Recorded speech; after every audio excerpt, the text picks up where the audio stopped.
Magandang umaga po sa inyong lahat, tanghali man, hapon o gabi.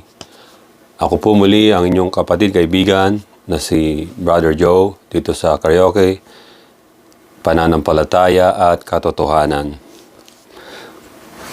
Meron akong nais basahin sa inyo na kabanata sa Biblia na nagbumula sa Book of Matthew chapter 12 verse 38 hanggang 45. Babasahin ko po sa New International Version ang kabanata at talata ng Biblia sa Matthew chapter 12 verse 38 hanggang 45. Then some of the Pharisees and teachers of the law said to him, "Teacher, we want to see a miraculous sign from you." He answered, "A wicked and adulterous generation ask for a miraculous sign, but none will be given it except the sign of the prophet Jonah. For as Jonah was 3 days and 3 nights in the belly of a huge fish, so the Son of Man will be 3 days and 3 nights in the heart of the earth. The men of Nineveh will stand up at the judgment with this generation and condemn it, for they repented at the preaching of Jonah, and now one greater than Jonah is here. The queen of the south will rise at the judgment with this generation and condemn it, for she came from the ends of the earth to listen to Solomon's wisdom. And now one greater than Solomon is here. When an evil spirit comes out of a man, it goes through arid places, seeking rest and does not find it. Then it says, "I will return to the house I left." When it arrives, it finds the house unoccupied, swept clean, and put in order. Then it goes and takes with it 7 other spirits more wicked than itself, and they go in and live there. And the final condition of that man is worse than the first. That is how it will be with this wicked generation. God bless His Word. Ang message po ng binasa ko ay sa Tagalog, sa Pilipino, huwag makibahagi sa masamang henerasyon. Generation. Alam nyo, I don't know if it is like a coincidence lang. Di ba sinabi ng Panginoon na He is the Alpha and the Omega, the beginning and the end? So, makikita natin yung tinatawag na Greek alphabet. Diyan nagsimula yung salitang alphabet, alpha, and then beta. Halimbawa ito, alpha, beta, gamma, delta, epsilon, Sira, Eta, Theta, Iota, Kappa, Lambda, Mu, Nu, Psi, Omicron, Pi, Rho, Sigma, Tau, Epsilon, Phi, Chi, Psi, Omega. Yun yung mga alphabet, di ba? Makikita natin from Alpha to Omega, Jesus said, "I am the Alpha and the Omega." Anong ibig sabihin nito? All the generation that will sprout sa mundo o yung sisibol, Jesus Christ is the same yesterday, today, and forever. Merong mga ginawang list o yung list of generation.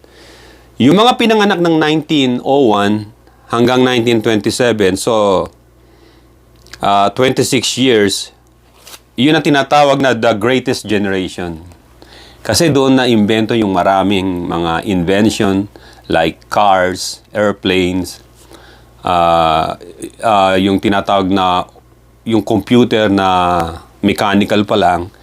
So, the greatest generation ang tawag doon. Sinundan sila ng the silent generation, mga pinanganak ng 1928 hanggang 1945. So, 17 years sila as generation. At dito rin nagkaroon ng mga tinatawag na World War II. At pagkatapos noon, nung matapos ang World War II, ay nagkaroon naman ng the baby boomer generation. Dumami yung mga bata nung panahon na yon. From 1946 hanggang 1964. So, 18 years. Pagkatapos, mula dito sa mga baby boomer, lumabas ang Generation X. From 1965, 1980, so 15 years. Dito ako kabilang sa generation na to. Generation X. Yung Generation X, according sa kanilang mga statistic, ito yung mga generation namin na isinasara yung mga pinto, bintana, pag inutusan, sumusunod. Ito yung mga generation na lumaki sa palo, sa hangir, tsaka sa step-in. At sila yung madali mapagsabihan. Ibig sabihin, itong generation na to ay mas marami dito, mas mababait, matitino. Generation X from 1965 hanggang 1980. Pagkatapos, nanggaling ang mga millennials dito sa Generation X. So, from 1981 hanggang 1996, another 15 years, mga millennials, yung mga pinanganak sa inyo, yung mga mas bata pa sa akin, at mga millennials kayo, ito yung mga medyo mga mahilig mag-aral, mga sa education, talagang gusto nila matapos sila. Yun ang mga generation na yan. Generation Z. Hindi zombie Generation Z. 1996 hanggang 2012. Ito yung mga techie na. Mga naglalaro na. Yung mga millennials kasi naglalaro ng mga sinaunang computer games yan. Ito Generation Z. Sila yung mga magagaling na talaga sa mga games o sa mga ayon sa statistic yan. So ito yung mga mga iyakin din. Mga medyo may hinaloob. So, Generation Alpha naman, ngayon na. 2013 hanggang 2025. Pagkatapos noon, susunod na yung Generation Beta o Beta sa atin. Pagkatapos, Gamma, Delta, Epsilon, so on and so forth. So, makikita natin dito na yung mga generation na sumunod na yon, halimbawa, yung Generation Beta o Beta, from 2026 hanggang 2039, generation nila yon. Generation Gamma from 2040 hanggang 2054. Generation Delta, 2055 hanggang 2069. Generation Epsilon, 2070 hanggang 2085. So from the starting point ng generation na to, yung generation tinatawag na Generation Alpha, hanggang sa Omega, aabutin ng 2,347 yung taon. So ngayon, 2025 pa lang. Sila aabutin pa ng 2,347 yung sa calendar, yung years. I'm not saying darating ang Panginoon Kristo dito sa mga binanggit ko. Pero according sa aking mga nabasa, sa mga datas na nakuha ko at sa calculations ng mga data na yon, ang sabi nila na lalabas yung tinatawag na mga strong and silent generation. And then, kasunod niya yung tinatawag na life and resurrection generation. I don't understand kung bakit nasabi nila yon. So, kung strong and silent generation na lalabas hanggang sa matapos, hanggang sa Omega. So, it is possible yung Omega na yon, then the life and resurrection. Resurrection ng ano yun? Ang alam ko lang na merong resurrection ni Jesus Christ, tsaka yung life na pinangaral niya, everlasting life. We don't know, pero maaring malapit na tayo sa ganon. We don't know. Yung Generation Sigma o Generation Sigma ay strong and silent leaders. Lalabas sa kanila mga leaders, strong and silent leaders. I'm not saying dito lalabas ang Antichrist, pero medyo nakakatakot tong generation na darating na to sa panahon. Sa Generation Sigma. And then Generation Tau, o T-A-O, T-A-U, galing sa Phoenician alphabet yan na Tau, o Tau. This is the leadership from the Tau, o the Phoenician letters, na ito yung life o resurrection. Naalala ko tuloy yung Antichrist, di ba? Ma-assassinate siya and then mabubuhay siya. Magkakaroon ng fake resurrection. And we don't know. Sapagkat 2,347 years, it's way too long.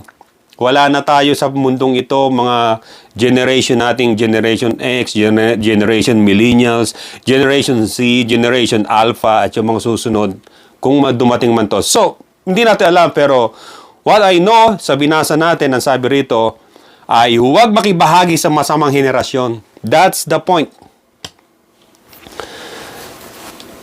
Meron akong nais na basahin muna na isang like a warning sa atin sa Biblia. Sa 2 Timothy chapter 3 verse 1 and 5. Ito ay generation na tinatawag na worldly generation. Worldly generation ito. Iba yung generation naman na nasa inside of religion sa panahon na to. Sa 2 Timothy chapter 3 verse 1 hanggang 5. Listen to this. But know this, that in the last days perilous times will come, for men will be lovers of themselves, lovers of money, boasters, proud, blasphemers, disobedient to parents, unthankful, unholy, unloving, unforgiving, slanderers, without self-control, brutal, despisers of good, traitors, headstrong, haughty, lovers of pleasure rather than lovers of God, having form of godliness, but denying its power. Dinideny yung power ng Holy Spirit. And from such people, turn away. Ito yung mga worldly people na lalabas na generation na to. Ang sabi rito, merong lovers of pleasure rather than lovers of God. So there's no more na ang mga taong ito ay maniniwala pa sa kataas-taasang Diyos. There's no way na maniniwala na sila. O maniniwala pa rin. No, hindi na. Meron dito, having form of godliness but denying its power. Meron sa kanila na mga tinatawag na may mga religion sila na sinusunod, yung religion nila na yun, but denying its power. What is the power na binabanggit dito na dinenay nila? That's the power of the Holy Spirit, yung Holy Spirit mismo. And from such people, turn away. Ito yung binasa ko sa 2 Timothy chapter 3 verse 1 hanggang 5. Ito yung mga generation na mga makasanlibutan. Ito naman ang generation, nasa religious generation sila. 2 Peter chapter 3 verse 3 hanggang 7. Knowing this first, that scoffers will come in the last days. Scoffers, mapanuya, walking according to their own lusts, and saying, where is the promise of his coming? For since the fathers fell asleep, all things continues as they were from the beginning of creation. So makikita natin dito, itong generation na to, sila ay mga religious but lost. Sasabihin nila, where is the promise of his coming? Since the fathers fell asleep.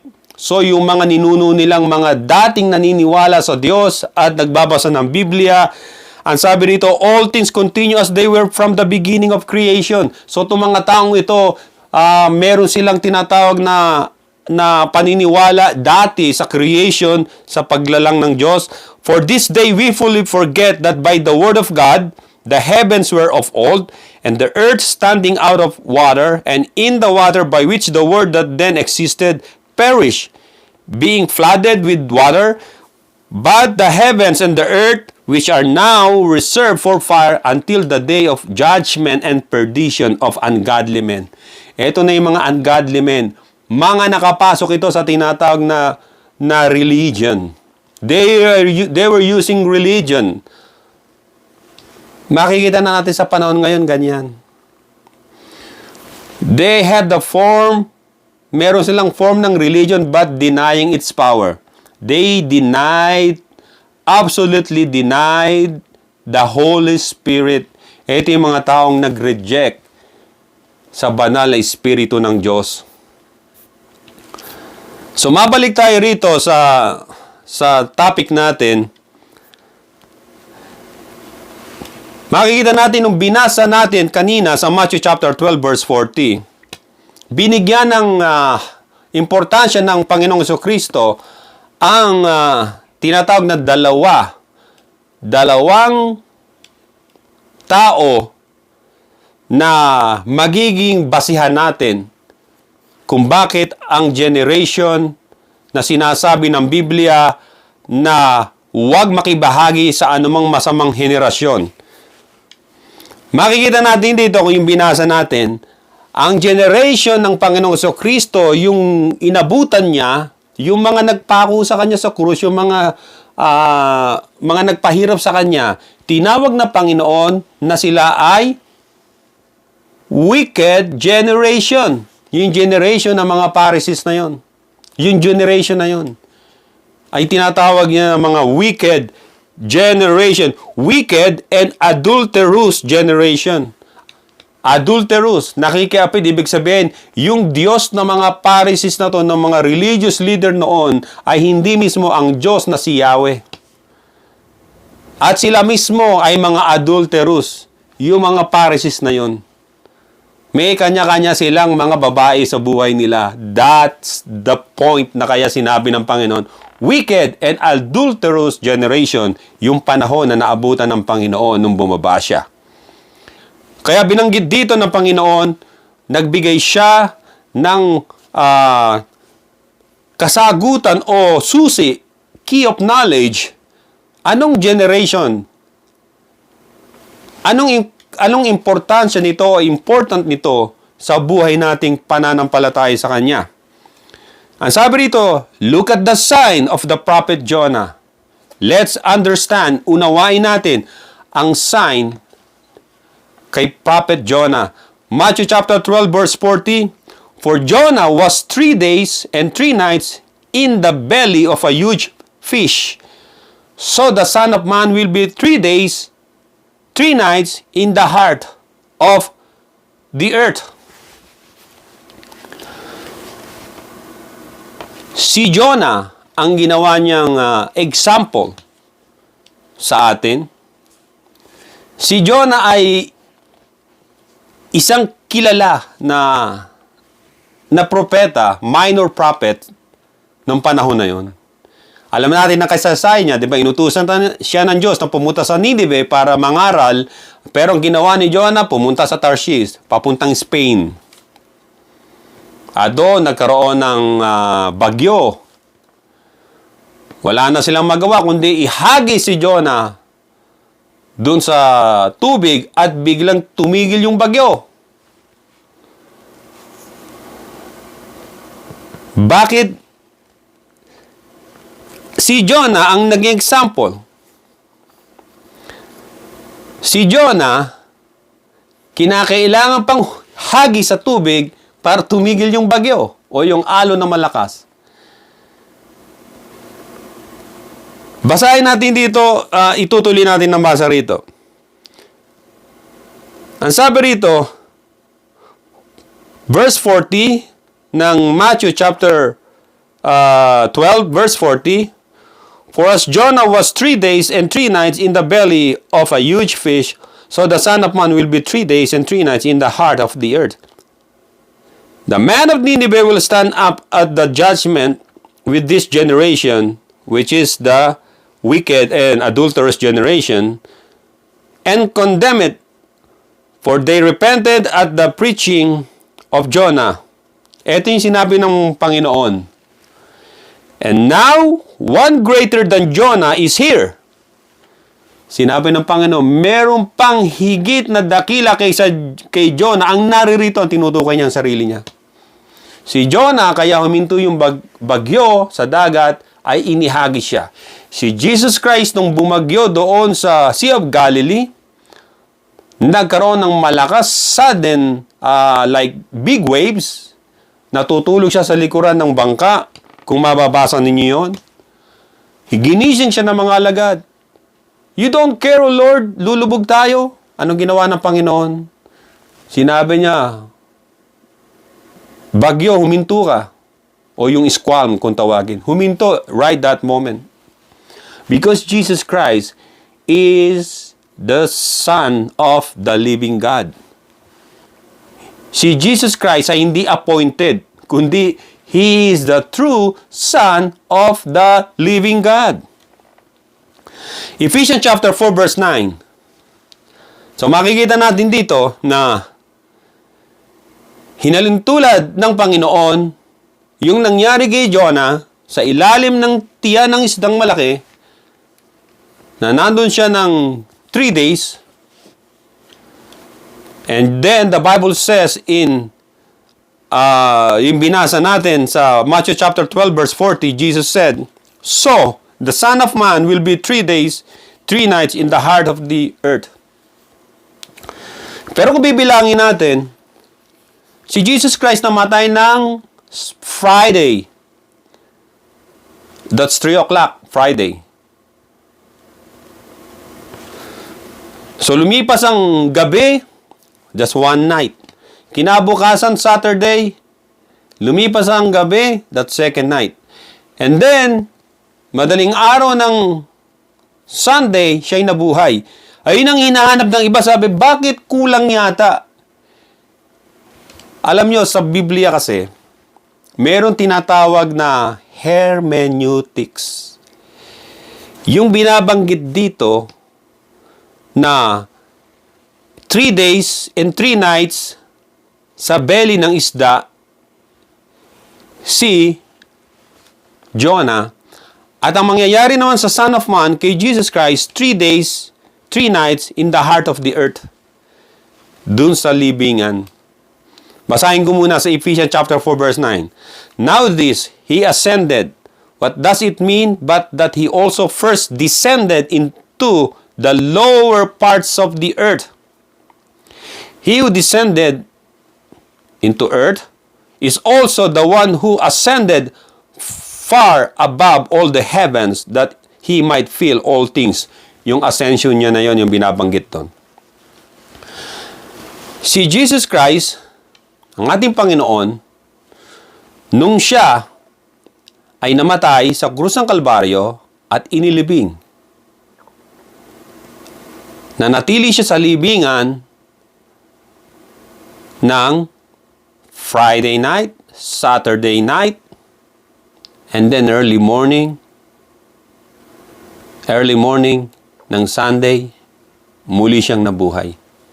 Sabi ng iba, bakit hindi nangyari sa kanya to? Mali yung hula niya na mangyayari sa kanya. No. Sa hermeneutics, ang binabanggit doon, merong ibang pakahulugan doon. Sapagkat iba ang bilang nila sa oras sa panahon na yun. Nagsisimula ang Roman time ng 7 a.m. That's first hour, 7 a.m. 7, 8, 9, 10, 11, 12, 1, 2, 3. So 8 hours, 9 hours, dun siya namatay. Diba? Nung 9 hours, sabi ng Biblia, 9 hours. So 7, first hour, 8, second, 9, third, 10, fourth, 11, fifth, 6, 12. And then 1 o'clock, 13 hours.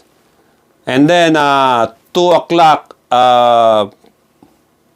ilang hours? 8 hours. And then 9, third, yung 3 o'clock, 3 o'clock, 9 hours. So, ganun ang bilang ng mga Romans nun. Kaya dito, hindi siya eksaktong tulad ng calendar natin ngayon o time natin ngayon. Think about that. You better read yung historical books, yung mga nangyari, yung mga history ng books ng Latin world, and then you will realize and you will know, because I found out too.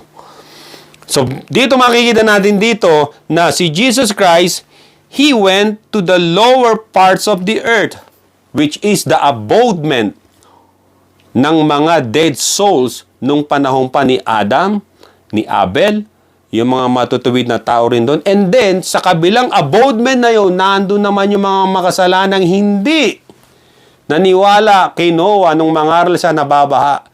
He preached. Sinabihan sila.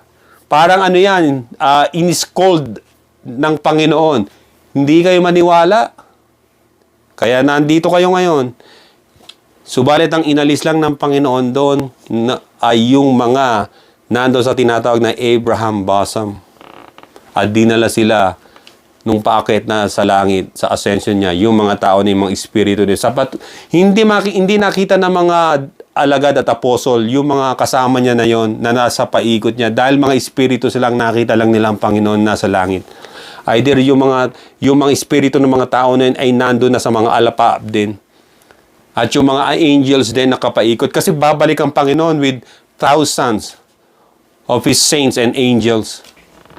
Ganun din. So dito makikita natin dito na sa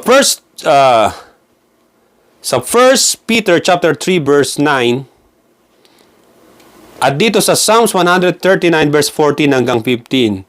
Ang binabanggit dito ay ito. Si King David, he wrote sa Psalms 139 verse 14 hanggang 15, I will praise you, for I am fearfully and wonderfully made. Marvelous are your works, and that my soul knows very well. Verse 15, my frame was not hidden from you when I was made in secret and skillfully wrought in the lowest parts of the earth. This is the prophecy ito sa Panginoon Kristo na kinote ng Ephesians chapter 4 verse 9.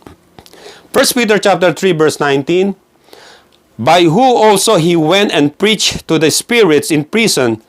And then verse 20, who formerly were disobedient when once the divine long-suffering waited in the days of Noah, while the ark was being prepared, in which a few, that is 8 souls, were saved through water. The same na sinabi na Apostol Pedro na ang Panginoong Kristo ay nangaral, bumaba sa lowest part of the earth at nangaral sa mga spirits in prison. Sinabihan sila ng Panginoon, who formerly were disobedient when once the divine long-suffering waited in the days of Noah while the ark was being prepared, in which a few, that is 8 souls, were saved through water. Hindi sila yung mga fallen angels, hindi sila yung mga giants na naging evil spirits sapagkat wala nga silang soul. Ito yung mga soul ng mga tao na hindi nakinig sa pangangaral ni Noah. Yung generation na yun. Sila ba'y inalis ng Panginoon doon? Hindi. Hindi. Jesus Christ just preached. Sinabihan sila. Ang kinuha lang ng Panginoon ay yung mga namatay na matutuwid na tao ng mga Old Testament saints. Kasama na si Abraham doon at dinala sila sa kalangitan nung umakyat ng Panginoon. At pagbalik ng Panginoon, thousands of His saints ay muling darating din kasama yung mga angel sa paikot niya, pagbaba niya. Yung second coming naman yan. Jesus is greater than Jonah. Ayon sa Matthew chapter 12 verse 41. Yung binasa natin. Why? Because Jonah in Jonah chapter 1 verse 12, and he said to them, pick me up and throw me into the sea, then the sea will become calm for you. Verse 15, so they pick up Jonah and threw him into the sea, and the sea ceased from its raging. And verse 16, then the men feared the Lord exceedingly and offered a sacrifice to the Lord and took vows. Dito naman sa Luke chapter 8 verse 22 hanggang 25, then Jesus arose and rebuked the wind and the raging of the water, and they ceased, and there was a calm. Verse 25, Jesus Christ said to sa mga alagad niya, where is your faith? Nung ginising siya, di ba? So makikita natin dito, si Jesus Christ He is greater than Jonah. Sapagkat si Jonah sa tiyan ng isang malaking isda, inutusan ng Diyos yung isda na iluwa siya.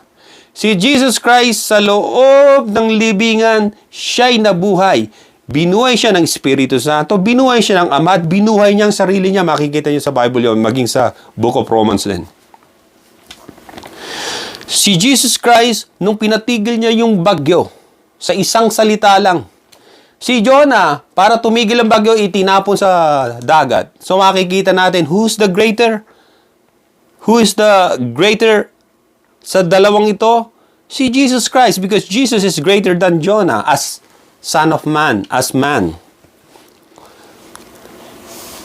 Ikatlo, makikita natin dito na kung babasahin natin ng tuloy-tuloy rito sa verse na to sa Bible. Okay, basahin natin dito sa Matthew chapter 12, verse 42.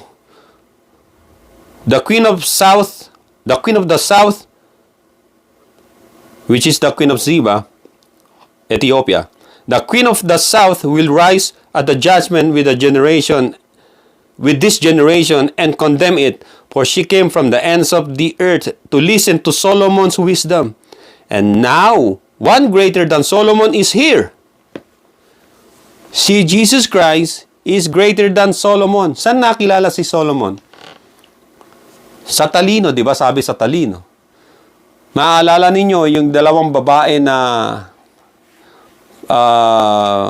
nag-away, naglaban. Kasi isang babae, nanganak siya, nadaganan niya yung anak niya, namatay.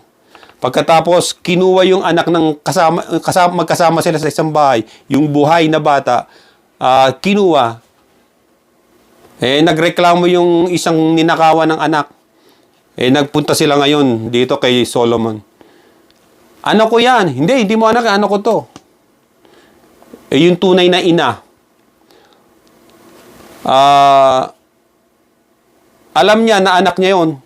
Sinabi niya na yung anak niya namatay. Anak ko yung kinuha. Hindi, anak ko to. Sabi, sige, sabi ni Solomon, pero alam ni Solomon kung sino yung tunay na ina. Kasi makikita niya yon. Nakikita niya sa kilos at sa pananalita at sa bugso ng dugo. Sige, hatiin ang bata. Hahatiin. Ano sabi ng tunay na ina? Wag po. Bigyan nyo na lang sa kanya lang. Sa kanya yan, wag nyo lang patayin. Ano sabi ng hindi tunay na ina? Sige, hatiin yan. Sino yung baliw doon? Doon yung nagnakaw ng bata na buhay. So, ibinigay ngayon ni Solomon yung tunay na, yung bata sa tunay na ina. Yun, doon siya nakilala. But the Bible says Jesus is greater than Solomon. Bakit kamo? He's greater than Solomon. Maalala natin dito sa 2 Chronicles chapter 6 verse 9. Si King David na plano niya magpatayo ng templo sa Diyos. Tandaan niyo, ang Diyos ay hindi nananaan sa templo ng mga gawa ng kamay ng tao. Hindi siya nananaan sa mga gawa ng mga kamay ng tao na templo para sa Kanya, sapagkat you cannot contain o hindi mo mako-contain ng Diyos sa isang halimbawa 2 acres na lupa at gagawa ka ng building doon. Diyos na rin ang nagsabi noon, yung earth ay footstool niya lang. Jesus is greater than Solomon. Sa 2 Chronicles chapter 6 verse 9, nevertheless you, David, shall not build the temple, but your son Solomon, who will come from your body, he shall build a temple for my name. Naitayo ngayon ni Solomon yon. Maalala niyo sa Biblia, di ba? At ang mga tao ay galak na galak. Sa Deuteronomy chapter 28 verse 43 hanggang 51, kung babasahin natin yung mahaba na yon, nagkaroon ng templo. Pero yung templo na yon, it's only like a picture lang yon ng tunay na templo. It's just parang isang ano lang yon, parang isang sign. Halimbawa, pag kayo magdadrive, may nakalagay doon na speed limit 35 miles per hour. Di ba? 35 miles per hour. Nakalagay ito. Pagkatapos sa susunod na exit, merong 15 miles per hour. Paano nyo nalaman na yun ang speed? Kasi nakalagay sa signboard. Nakalagay rin doon sa isang signboard, sa curb, kinakailangan nasa 15 miles an hour ka lang. Kasi kung hindi, tutumba ka o madudulas yung sasakyan mo. Maaksidente ka. So makikita natin dito na yung sinabi ko na yung kay Solomon nang itinayo niya yung templo sa 2 Chronicles chapter 6 verse 9 na inihula ng Panginoon na yung anak niya magtatayo, si Solomon, hindi si David. At dito sa Deuteronomy chapter 28 verse 43 hanggang 51 ay yung templo. Pero makikita natin, yung templo na yon, sino nag-destroy? Yung first temple, na-destroy ng mga Babylonians. Na-destroy, as in, wasak. Niransak yung laman ng templo. At nang dumating na yung mga Romans, ay ipinatayo na ni Hero the Great, yung templo sa loob ng 40 years and more. Is still ongoing. Nung ang Panginoon ay nangangaral doon sa Israel. So makikita natin dito, anong pagkakaiba ni Jesus Christ at ni Solomon? So John chapter 2 verse 19, Jesus said, "Destroy this temple and in 3 days I will raise it up." Yung tinutukoy na templo ng Panginoon na hindi yung templo na hindi naman doon nananahan ng Diyos kundi masisira nga lang. Yung templo na binabanggit ng Panginoon, yung kanyang body. Destroy this temple, and I will raise it up in 3 days. Mga kapatid, yung katawan natin, ito talaga ang templo ng Espiritu ng Diyos. Templo ng Diyos na buhay. Sapagkat sa puso natin, ito ang pinaka-trono ng Diyos na nananahan sa atin. Kung ang Panginoon ay nasa puso natin, mabubuting mga salita at bagay ang lalabas sa ating mga bibig at mabubuting pag-iisip at desisyon ang lalabas mula sa ating isipan, nilalabas ng ating bibig. Kaya si Jesus Christ is greater than Solomon. Sapagkat naitayo ng Panginoon ang templo sa loob ng 3 araw lang. Samantalang yung first temple ni Solomon, nag-collapse. At yung second temple naman na pinatayo ni King Herod ay nag-collapse din noong 70 AD nung winasak ni Titus ng Rome.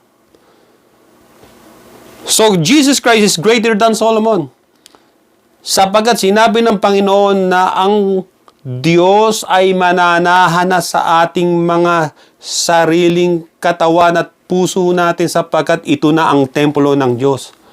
Ang ating mga katawan, our body, ay templo ng Panginoon. Sa Luke chapter 5 verse 21 hanggang 22. And the scribes and the Pharisees began to reason, saying, "Who is this who speak blasphemies? Who can forgive sins but God alone?" Yung mga Pharisees and scribes, nag-uusap-usap sila sa sarili nila. Nag-uusap-usap. Nagbubulong-bulungan. Sino magpapatawad ng kasalanan? Di ba ang Diyos lang ang nagpapatawad ng kasalanan? Sino tong tao na to? Who can forgive sins but God alone?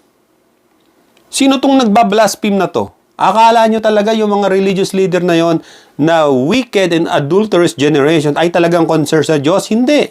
They were just concerned sa mga nakukuha nila na mga resources mula sa templo.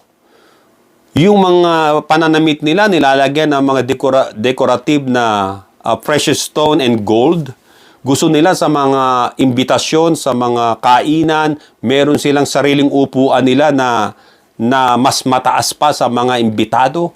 Parang sila ang Panginoon doon. Kala mo sila yung mga makapangyarihan. Ang sinasabi nila, kami kakaiba, kami ay mga ganito, mga appointed son of God. Parang ganon.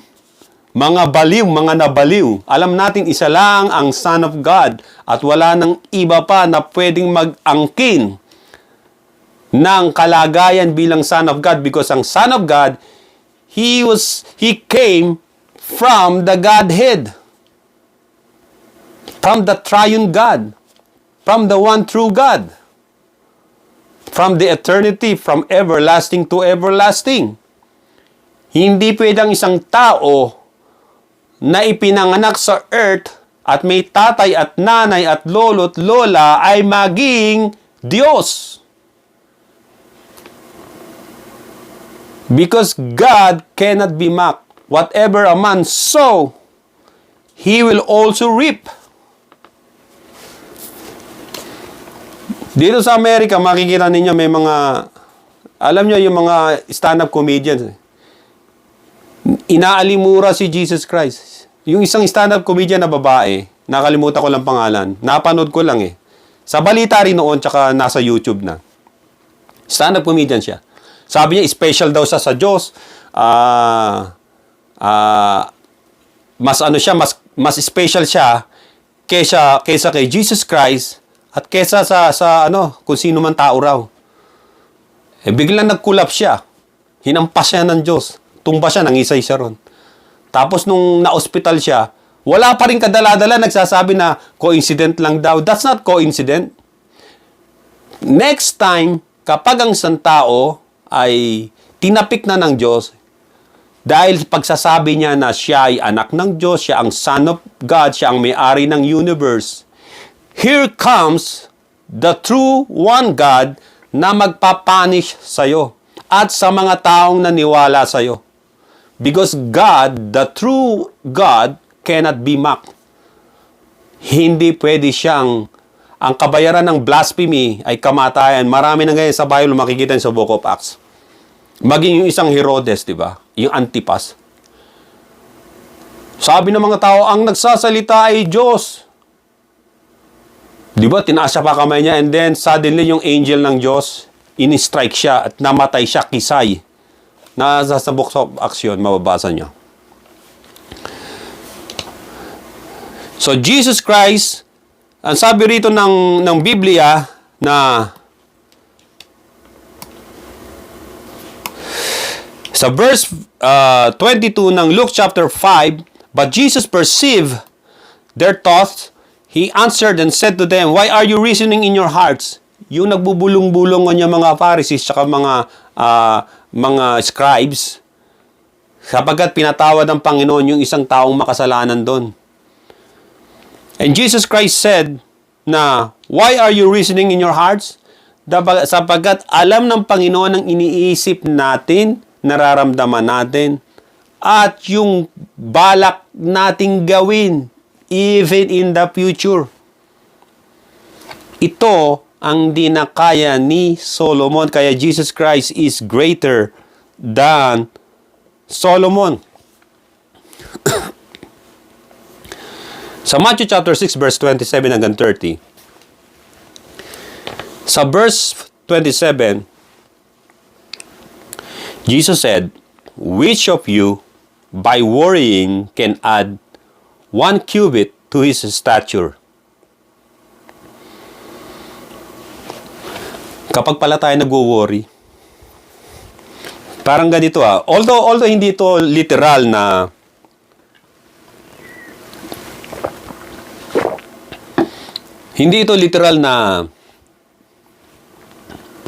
makakapagbigay ng tangkad sa atin. Pero sabi, which of you by worrying can add 1 cubit to his stature? Hindi nga tayo tatangkad kung nagwo-worry ka. Kasi hindi ka makakatulog. Hindi ka lalaki. Kahit kumain ka pa ng Star Margarine. O uminom ka ng maraming vitamina. But Jesus said, consider the lilies of the field, how they grow. They neither toil nor spin. Sa verse 29 ng Matthew chapter 6 verse 27, and yet I say to you, that even Solomon in all his glory was not arrayed like one of these. Verse 30, if that is how God clothes the grass of the field, which is here today and tomorrow is thrown into the fire, will He not much more clothe you, you of little faith? Dadamitan daw tayo ng Diyos. Anong idadamit sa atin ng Panginoon? Katuwiran. Yung mga bulaklak daw sa field, hindi nakapagsuot si Solomon ng ganong kagaganda. Pero tayo raw ay dadamitan ng Diyos. Dadamitan tayo ng damit ng katuwiran niya. Kaya nga sabi, kapag tayo nagwo-worry, ano sabi ng Panginoon? You of little faith. Bakit maliit ang pananampalataya mo? Philippians chapter 2 verse 5 hanggang 11. Binanggit dito sa babasahin natin sa Philippians.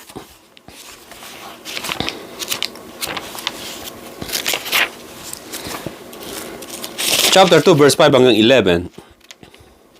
Here's the verse 5. Your attitude should not be the same as, ulitin ko, your attitude should be, again, your attitude should be the same as that of Christ Jesus.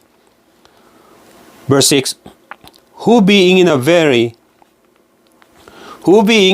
nature God, did not consider equality with God something to be grasped.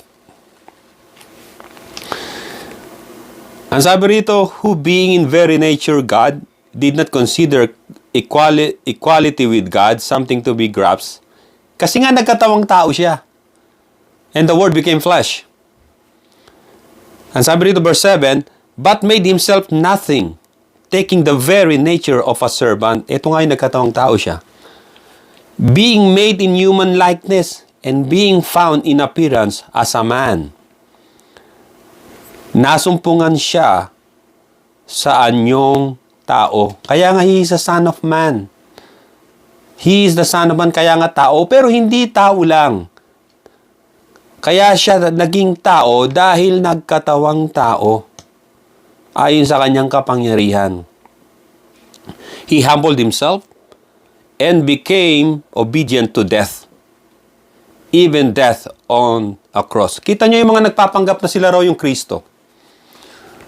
Kapag oras na ng arestuhan, aarestuhin na sila, nagtatago. Si Jesus Christ, never siya nagtago. Nandun sa Gethsemane, hinintay niya pa nga yung mga uhuli sa Kanya.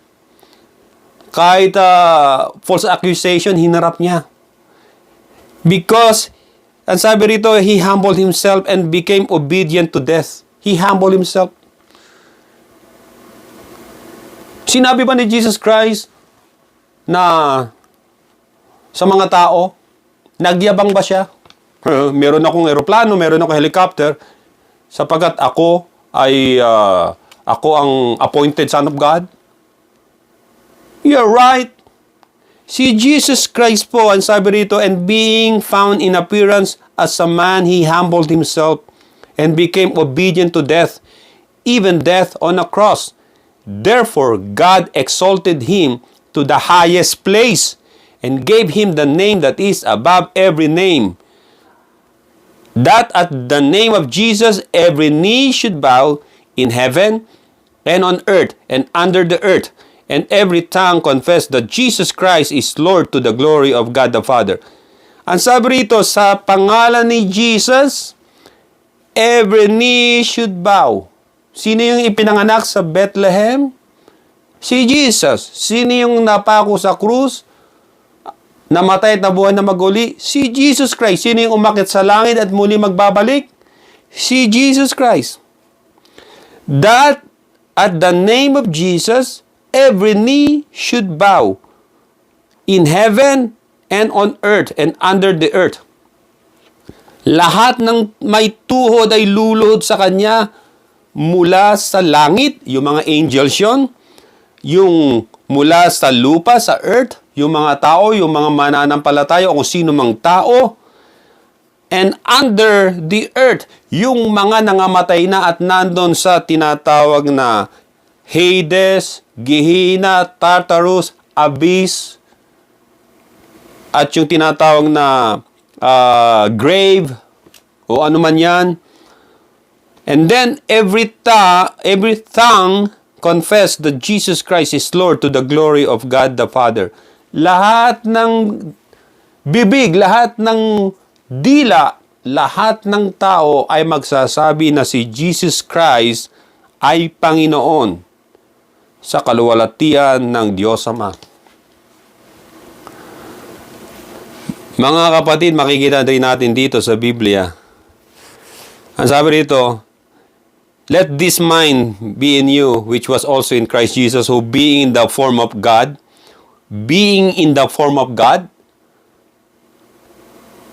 ang tawag doon ay morphe, theou, did not consider it robbery to be equal with God, but made himself of no reputation, taking the form of a bondservant, and coming in the likeness of men. And being found in an appearance as a man, he humbled himself and became obedient to the point of death, even the death of the cross. Therefore God also has highly exalted him and given him the name which above every name, that at the name of Jesus, at the name only of Jesus, hindi yung ibang pangalan, Jesus Christ. Siya mismo, ang sabi, sa pangalan ni Jesus Christ, every knee should bow, of those in heaven, and of those on earth, and those under the earth, which is the abodement, hell, Sheol, Hades, Tartarus, Gehenna, Abyss, name it. Kung saan merong kaluluwa, espiritu ng mga tao kahit makasalanan, sila ay luluhod at magsasabi na si Jesucristo ay Diyos, ay Panginoon sa ikaluluwalhati ng Ama.